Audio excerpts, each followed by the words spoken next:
Iran में Hamas नेता इस्माइल की हत्या के बाद जहां इजराइल और तेहरान के बीच तनाव बढ़ गया है, वहीं इजराइल की आंतरिक फूट भी सामने आ गई है। प्रधानमंत्री बेंजामिन नेतन्याहू के रक्षा मंत्री के बयान ने पूरी दुनिया में हलचल मचा दी है।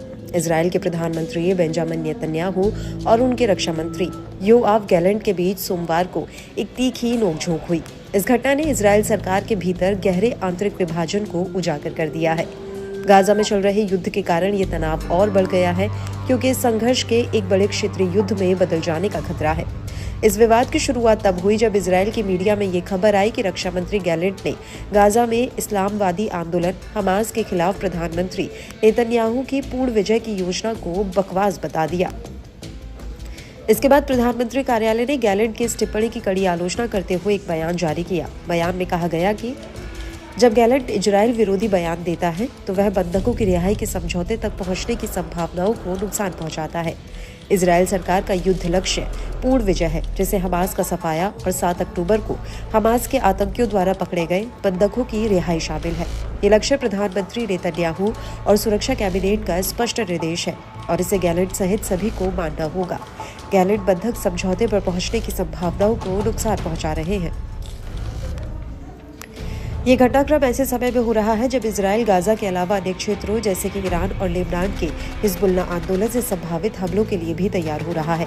ऐसे में इजरायली सरकार के भीतर ये आंतरिक टकराव एक महत्वपूर्ण मुद्दा बन गया है। इजराइल के प्रधानमंत्री कार्यालय ने सोमवार को रक्षा मंत्री योआव गैलेंट की टिप्पणियों की कड़ी आलोचना करते हुए कहा कि वे गाजा में बंधकों की रिहाई के समझौते को नुकसान पहुंचा रही है। ये बयान उस वक्त आया जब गैलेंट ने प्रधानमंत्री बेंजामिन नेतन्याहू की गाजा में हमास के खिलाफ पूर्ण विजय की योजना को बकवास बताया था। प्रधानमंत्री कार्यालय ने गैलेंट की इस टिप्पणी को इजराइल विरोधी करार दिया और कहा कि इससे बंधकों की रिहाई पर चल रही वार्ता की संभावनाएं कमजोर हो रही हैं। बयान में स्पष्ट किया गया कि इजराइल का युद्ध लक्ष्य हमास का सफाया और बंधकों की रिहाई है और ये गैलेंट सहित सभी पर लागू होता है। वहीं इजराइल के रक्षा मंत्री गैलेंट ने अमेरिकी रक्षा मंत्री लॉयड ऑस्टिन से बातचीत के दौरान ईरान की ओर से संभावित बड़े सैन्य हमले की तैयारी की जानकारी दी।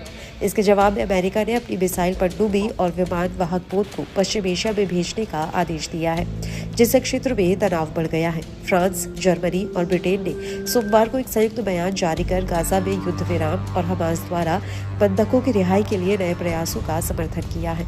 इन देशों ने कहा कि लड़ाई को अब समाप्त होना चाहिए और गाजा के लोगों के लिए मानवीय सहायता की तुरंत और निर्बाध आपूर्ति की जानी चाहिए। उधर ईरान और हिजबुल्लाह के संभावित हमलों को देखते हुए इजरायली वायुसेना ने अपने कर्मियों की विदेश यात्रा निलंबित कर दी है। वहीं वेटिकन ने ईरान से पश्चिमी एशिया में संघर्ष को बढ़ावा देने से हर तरह से दूर रहने का आह्वान किया है। इस बीच इजरायली सेना ने सोमवार को दक्षिणी गाजा के खान यूनिस पर हमला तेज कर दिया। इसमें 18 लोग मारे गए और कई अन्य घायल हुए। गाजा के जिटौन में 5 और रफा में 2 लोग मारे गए। इजरायली चेतावनी के बाद खान यूनिस से लोगों का पलायन जारी है। वहीं लड़ाई जारी रहने के कारण हमास गुरुवार को होने वाली मिस्र और कतर की मध्यस्थता वार्ता के नवीनतम दौरे को लेकर आश्वस्त नहीं दिख रहा है। उसने कहा है कि इजराइल की ओर से आगे बढ़ने के कोई संकेत नहीं दिखाई दे रहे।